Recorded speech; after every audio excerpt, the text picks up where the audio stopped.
បងប្រុសនេះចិត្តពេញទូកទៅហើយត្រឡប់ទៅវិញលើកនេះពួកយើងច្បាស់ជាចំណេញកប់ក្តៅមិនខានយីងជីវលើកលបបង្កងចុងក្រោយមករួចយើងរៀបចំទៅផ្ទះបងប្រុសមិនស្រួលទេវាជាប់បាតសមុទ្រហើយមិនមែនជាប់បាតសមុទ្រទេគឺយើងចាប់បានរបស់អស្ចារ្យហើយជីងជីវយកឧបករណ៍ជំនួយមកធ្វើទាញវាឡើងប្រើម៉ាស៊ីនទាញទាំងពីរព្រមគ្នាខ្ញុំចង់ដឹងណាស់ថាក្រោមទឹកនេះមានរបស់អ្វីឲ្យប្រកប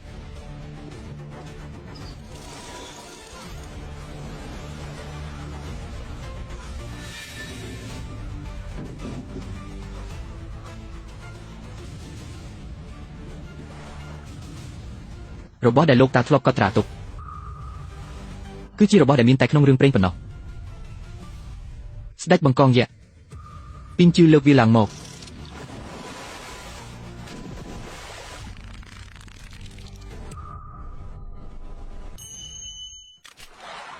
បងប្រុសយើងចាប់បានរបស់ទេពហើយរបស់នេះមានតម្លៃប៉ុន្មានទៅស្មើនឹងភ្នំមាសមួយមែនទេជីងជឿកុំឈប់ផ្លឹកទៀតបើទុកត្រឡប់ទៅវិញឲ្យលឿនលឿនបំផុតយកវាទាំងរស់ទៅឲ្យចុងភៅចាំងភ្លាមបាទ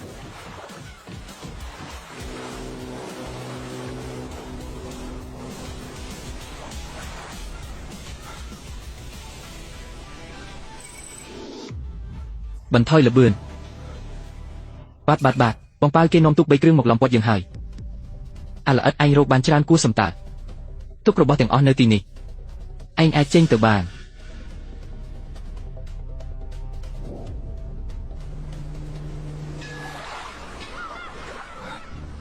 បងហាងពួកគេមានគ្នាច្រើនណាស់យើងវាមិនឈ្នះពួកគេទេមិនឈ្នះក៏ត្រូវតែវាដែររបស់នៅលើទុកនេះ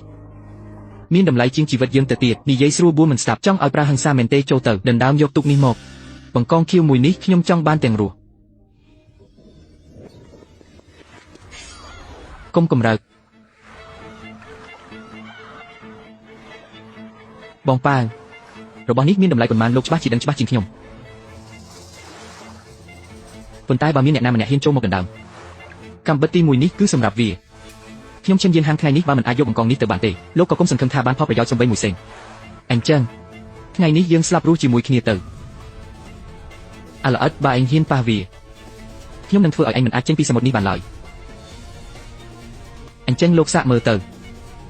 មើលថាកម្មបិតលោកលឿនឬកម្មបិតខ្ញុំលឿនជាងឥឡូវនេះពួកឯងចេញទៅឲ្យអស់បើមិនអញ្ចឹងទេឯងហ៊ានគំរាមខ្ញុំផងអាប៉ាល់ឯងហ៊ានណាស់របស់ខ្ញុំឯងក៏ហ៊ានប៉ះដែរចង់ភើចាងយកច្រឡំទេគឺយកច្រឡំទាំងអស់ខ្ញុំគ្រាន់តែលេងសើចជាមួយប្អូនប្រុសនេះទេខ្ញុំទុកពេលឲ្យឯង3នាទីនាំមនុស្សរបស់ឯងចេញពីមុខខ្ញុំឲ្យបាត់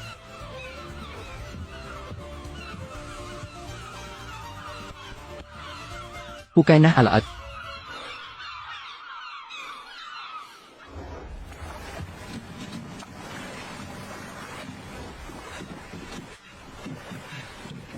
ចុងភៅចាងថ្ងៃនេះអរគុណច្រើនអរគុណស្អីទៅខ្ញុំកំពុងរងចាំរបស់ល្អពីឯងបងប៉ាងឮថាពីថ្ងៃមុនបងត្រូវអាល្អិតឈ្មោះចិនយានហាំងធ្វើឲ្យបាត់មុខមាត់មែនទេឯងចង់ស្លាប់មែនទេកុំយកច្រឡំបងប៉ាវអាល្អិតនោះគឺជាស្ត្រីស៊ូពូជរបស់មេខ្ញុំគ្រាន់តែមកសួរនាំមើលថាវាមានសំណាងអីសំណាងស្អីទៅសំណាងស្អីទៅគេឥឡូវជាបងប្អូនធម៌របស់ចុងភៅចាងនៃភោជនីយដ្ឋានហុងយិនហើយពីថ្ងៃមុនគេចាប់បានស្ដេចបង្កងយ៉ាក់ក្នុងរឿងព្រេងលក់មួយក្បាលបានជា1លាន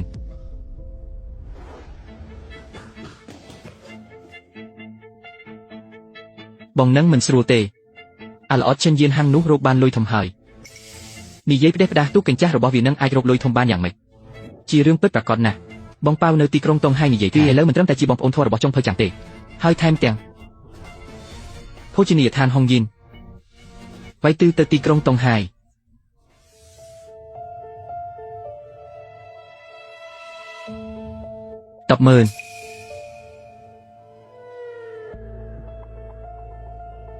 ខ្ញុំមិនស្គាល់លោកទេលោកមិនបាច់ស្គាល់ខ្ញុំទេលោកគ្រាន់តែដឹងថាយើងមានសត្រូវរួមគ្នាវាឈ្មោះចិនយានហាំងហាអាល្អិតនោះមានចុងភៅចាងនៅពីក្រោយខ្នងខ្ញុំមិនអាចប៉ះពាល់វាបានទេអ្នកណាថាចង់ប៉ះពាល់វាយើងមិនប៉ះវាទេខ្ញុំចង់ឲ្យវានៅទីក្រុងតុងហៃនេះលក់ត្រីមិនចេញសំបីមួយក្បាលលោកមិនមែនថាកន្លែងដែលវានេសាទអាចកំបាំងណាស់មែនទេលោកគ្រាន់តែរកមនុស្សទៅផ្សាយពាក្យចាំអារាមនៅទីផ្សារទៅប្រាប់គេថា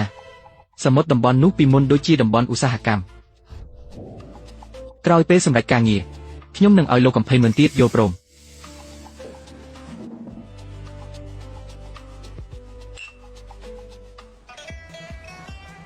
បងហាងលើកនេះយើងអាចរកបានយ៉ាងហោច2លានទុកសិនឡានហៅដែលទៅទិញថ្មីនេះពិតជាមិនធម្មតាមែនលឿនលឿនហើយធំទូលាយទេបើទៅត្រីរត់ទៅណាក៏មើលឃើញច្បាស់ដែរចាប់បានមកពិតជាសប្បាយចិត្តណាស់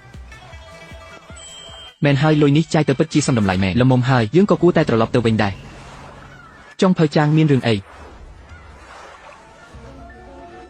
អូនឈិនមានរឿងហើយពីថ្ងៃនេះក្នុងទីផ្សារស្រាប់តែមានពាក្យចាំអារ៉ាមមួយគេថាតំបន់សមុទ្រដែលឯងនេសាទគឺជាតំបន់បំពូលអ្នកណាជាអ្នកនិយាយមិនដឹងប្រភពទេប៉ុន្តែឥឡូវនេះពេញមួយទីផ្សារកំពុងតែនិយាយពីរឿងនេះថៅកែជាច្រើនដែលដើមឡើយចង់យកទំនិញពីខ្ញុំសុទ្ធតែបានលុបចោលការកំងអស់ហើយយិនហាងស្ដាប់ពាក្យទូនមានរបស់អ៊ំមួយម៉ាត់ទៅរកស៊ីមិនអាចក្បត់មិនសកាទេ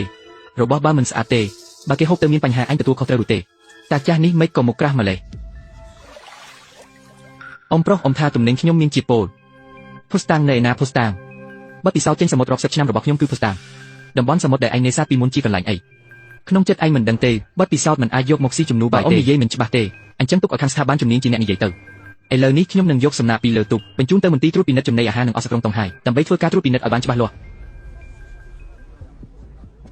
ប៉ុន្តែគ្រាន់តែត្រួតពិនិត្យវាមិនសប្បាយទេយើងលេងឲ្យធំបន្តិចទៅថ្ងៃនេះនៅចំពោះមុខអ្នកទាំងអស់គ្នានៅកំពង់ផែ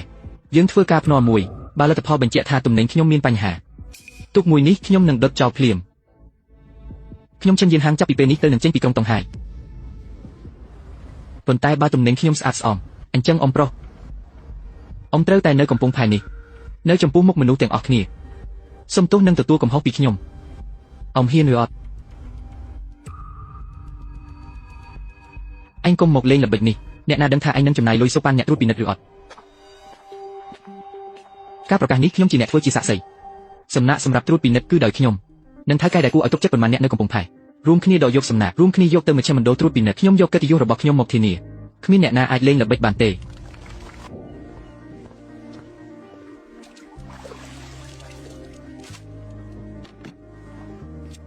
មុនពេលលទ្ធផលចេញមកទំនិញមួយទូកនេះភោជនីយដ្ឋានហុងយិនខ្ញុំនឹងយកទៅរក្សាទុកសិនបើលទ្ធផលត្រួតពិនិត្យបញ្ជាក់ថាស្អាតស្អំទំនិញមួយវគ្គនេះខ្ញុំមកទាំងអស់3ថ្ងៃហើយរៀបចំរួចរាល់អស់ហើយមែនទេទុកចិត្តចុះរៀបចំរួចរាល់អស់ហើយថ្ងៃនេះនឹងធ្វើឲ្យល្អិតនោះរលាយតែម្ដងឈិនយានហាងឲ្យឈិនយានហាងអញស្មានតែតោងជើងចុងភៅចាំងបានហើយគឺគ្មានរឿងអីមែនទេចង់ទល់ជាមួយខ្ញុំឯងនៅខ្ចីណាស់លោកគឺជាសាក្សីម្នាក់ក្នុងការត្រួតពិនិត្យលើកនេះសូមលោកជាអ្នកប្រកាសលទ្ធផលចុះហេលទ្ធផលនេះចេញមកហើយខ្ញុំភ្នាល់$100ច្បាស់ជាមិនជាប់ស្តង់ដារទេយានហាងឲ្យអំបានទូនមានអញតាំងពីយូរហើយធ្វើមនុស្សមិនអាចលោភលន់ពេកទេឥឡូវឃើញទេទទួលផលកម្មខ្លួនឯងចុះ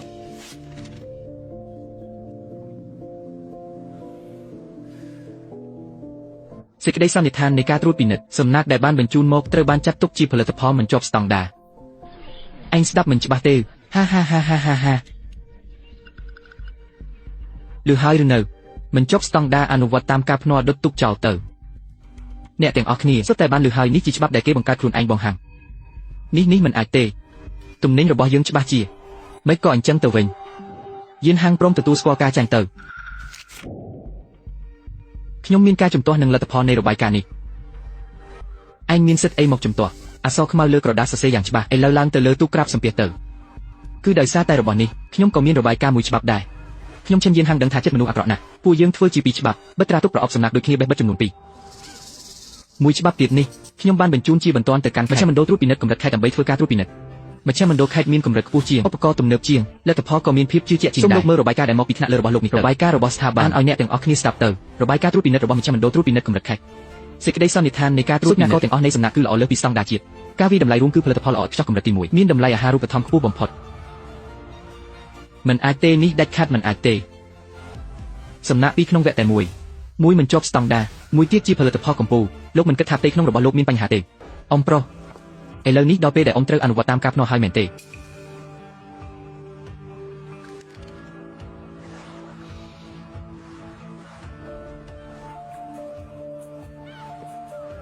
ឈិនទៅកើនហ៊ានភ្នាល់ត្រូវហ៊ានសង